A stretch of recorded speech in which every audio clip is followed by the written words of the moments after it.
Hi hello friends, good morning. 36வது question பார்ப்போம். அதாவது என்னென்னா, அணுக்கரு உலையின் பகுதிக்கூறுகள் எடுத்துக்காட்டு அப்படின்னு சொல்லி கொடுத்துருக்காங்க.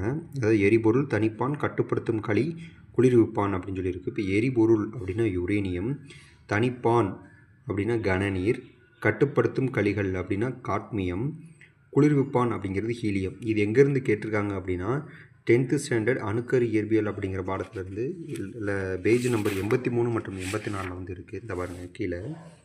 எரிபொருள் அப்படின்னா பிளவுக்குட்படும் பொருள்களை எரிபொருள்கள் ஆகும். அணுக்கரு உலையில் பொதுவாக பயன்படுத்தப்படும் எரிபொருள்கள் யுரேனியம் அப்படின்னு சொல்கிறாங்க. இப்போ தனிப்பான் அப்படின்னா உயர்ந்த மற்றும் குறைந்த ஆற்றல் கொண்ட நியூட்ரான்களை குறைப்பதே தனிப்பான் ஆகும். சரிங்களா? அது இன்னொன்று என்னென்னா கிராஃபைட் மற்றும் கனநீர். இப்போ கட்டுப்படுத்தும் களிகள், இப்போ தொடர் வினையில் இருக்கிற நியூட்ரான்களின் எண்ணிக்கையை கட்டுப்படுத்துறதுக்கு பயன்படுத்துறதுக்கு பேர் தான் என்னது, போரான் மற்றும் காட்மியம். சரிங்களா? அடுத்து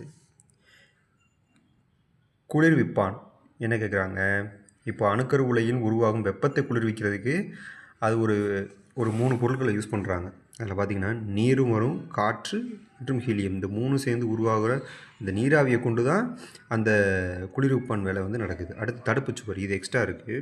அபாயகரமான கதிர்வீச்சு சுற்றுப்புற சூழலில் பரவாமல் தடுப்பதற்காக தடிமனான காரியத்திலான சுவர் வந்து அணுக்கரு உலையை சுற்றி கட்டியிருப்பாங்க. சரிங்களா?